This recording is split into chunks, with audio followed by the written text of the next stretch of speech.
Ya, dan ada kabar gembira buat kita semua tentu saja, dan khususnya bagi anak-anak yang ada di SD 04 Sungkung, Bengkayang, Kalimantan Barat, yang sebelumnya mereka meminta tas kepada Presiden Joko Widodo. Ternyata bantuan telah tiba. Betul, berkat foto yang diunggah oleh seorang guru, Anggit Purwoto, di Instagramnya, Presiden langsung merespon dan kini bantuan perlengkapan sekolah sudah diterima oleh mereka. Anak-anak sekolah dasar di Bengkayang kini tidak perlu lagi menggunakan tas kresek untuk membawa buku-buku pelajaran mereka. Karena setelah berhari-hari di perjalanan, bantuan berupa perlengkapan sekolah oleh Presiden Joko Widodo akhirnya tiba dan telah diterima oleh anak-anak sekolah dasar di Tapal Batas. Dan dalam foto yang diunggah Anggit Purwoto di akun Instagramnya, mereka menyampaikan rasa terima kasih kepada Presiden Jokowi dan juga sejumlah pihak yang telah membantu. Sebelumnya, 640 paket perlengkapan sekolah dari Presiden Jokowi diberangkatkan dari Makodam 12 Tanjung Pura, Pontianak pada Sabtu malam 9 April. Pengiriman bantuan ini dikawal langsung oleh staf kepresidenan setelah 18 personil TNI serta 18 personil TNI.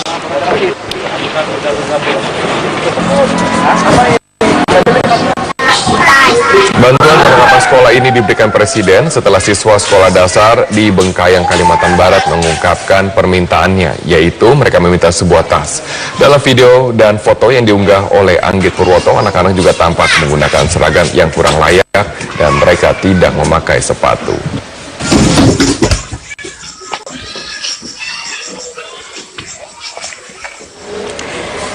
Oke, dan kita penasaran dengan anak-anak di sana ya, reaksinya seperti apa setelah menerima bantuan. Kita sudah terhubung dengan Anggit Purwoto, pengunggah sekaligus juga guru sekolah dasar di Tapal Batas. Selamat pagi, Mas Anggit. Ya, selamat pagi. Ya, ini perjalanan yang cukup berat. Betul. Ya. Berapa hari akhirnya bantuan itu bisa tiba di Bengkayang? Sekitar 2 hari. Jadi untuk dari Entikong itu kan berangkat hari Minggu. Nah, sampai di Desa Sungkung itu ada yang sampai jam 9 malam, bahkan ada yang sampai itu Senin pagi. Karena memang medannya itu sangat ekstrim untuk jalur darat. Jadi tidak heran ya ketika kita lihat bantuan di dalam foto di Instagram, bantuannya juga penuh dengan lumpur seperti itu ya? Iya, betul. Jadi ya, kemarin juga sempat, ya gimana? Ya, lalu seperti apa reaksi anak-anak di sana setelah menerima bantuan ini? Untuk reaksi yang jelas itu sangat bahagia ya. Bisa dilihat nanti saya kirimkan foto senyum mereka ketika memakai seragam baru gitu. Kemudian perlu juga saya ucapkan terima kasih yang sebesar-besarnya kepada Bapak Presiden Joko Widodo yang memang dalam hal ini sudah berperan sebagai ayah yang telah memenuhi permintaan anak-anaknya. Apa saja sih selain seragam, mungkin bantuan lainnya apa? Apa saja isi dari paket tersebut? Jadi ada berupa tas, kemudian alat tulis lengkap, iya seperti itu, topi, dasi, lengkap ya, peralatan tulis, tas gitu ya. Jadi tadinya hanya minta tas loh. Tapi dikasihnya satu paket komplit. Tapi Mas Anggit, 640 paket dikirimkan oleh Presiden kepada anak-anak di sana. Apakah ini cukup? Cukup. Bahkan keempat SD yang ada di Desa Sungkung itu terpenuhi semua. Gitu. Oke. Selebihnya didistribusikan ke sekolah lain? Untuk sekolah lain ada itu yang masih dalam Kecamatan Siding ada itu. Di SDN Kapot sama SDN Tamong kalau nggak salah. Oke, Mas Anggit, kalau dilihat di sini kan Mas Anggit meminta satu yang sederhana ya, meminta tas juga perlengkapan sekolah. Tapi sebenarnya apa sih masalah pendidikan di sana? Karena kami juga mengetahui bahwa perjalanan dari Desa Sungkun tempat Mas Anggit mengajar dengan jalanan aspal dekat itu perjalanan sejauh 5 jam. Kemudian bagaimana dengan guru-guru di sana? Apakah cukup untuk mendidik anak? Sebenarnya masalah utama adalah masalah akses, karena itu berpengaruh terhadap harga yang ada di sana. Apa? Untuk membeli berapa tas? Harga? Jadi untuk membeli tas, uang 1 juta itu tidak cukup karena membelinya di Entikong, kemudian untuk ongkos ojek saja udah berapa ratus ribu. Jadi permasalahannya kan sebenarnya di akses. Jadi infrastruktur ya sebenarnya yang harus dibenahi gitu ya. Bagaimana dengan anak-anak menuju ke sekolah, ada kendala, Mas Anggit? Untuk kendala sih nggak menjadi kendala sebenarnya bagi mereka, karena memang sudah terbiasa dengan kondisi seperti itu. Oke. Tapi mereka untuk keluar dari daerah mereka yang mungkin menjadi terkendala karena akses yang begitu buruk. Jalanan beraspal paling dekat 5 jam ya Mas perjalanan? Iya, jadi aksesnya itu paling mudah itu dari Kecamatan Entikong, Kabupaten Sanggau. Itu bisa 2 jalur. Yang pertama jalur darat. Kalau memang jalannya lagi kering itu sekitar 5 jam. Tapi kalau basah ya, kalau basah itu lebih dari itu. Kemudian ada jalur sungai. Itu melalui Sungai Cipayam. Ya, ini Itu sekitar 9 jam. mahal Ya. distribusi. Ya, Mas Anggit, tentu saja harapannya tidak hanya berhenti di bantuan sekedar tas ataupun perlengkapan sekolah ya. Apa harapan yang lebih besar lagi yang mungkin ingin direspon oleh pemerintah? Harapan yang terbesar sebenarnya untuk bantuan sangat berterima kasih banyak. Tapi sebenarnya bantuan itu tidak menyelesaikan masalah yang ada di sana, karena masalah utama yang mempengaruhi semua itu adalah akses yang sangat sulit, yang menyebabkan harga kebutuhan pokok itu sangat tinggi. Oke. Mas Anggit, dalam Instagram saya juga lihat bahwa ada anak-anak yang Mas Anggit ajarkan, kemudian mereka bercita-cita menjadi seorang guru. Apakah juga kebutuhan guru di sana masih minim?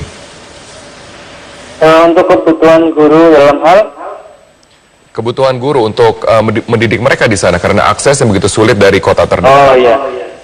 Jadi untuk kebutuhan guru itu terkait fasilitas pendidikan, kemudian bahan penunjang belajar lainnya itu sangat terbatas karena di sana sendiri tidak ada listrik.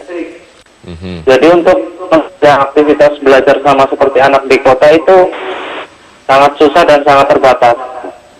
Keterbatasan guru juga menjadi masalah di sana. Baik, terakhir saya agak penasaran juga dengan Mas Anggit ya. Mas Anggit, bagaimana ceritanya bisa kemudian mendidik anak-anak di Bengkayang? Terpanggil pengabdian. Terpanggil. Jadi niat ini memang sudah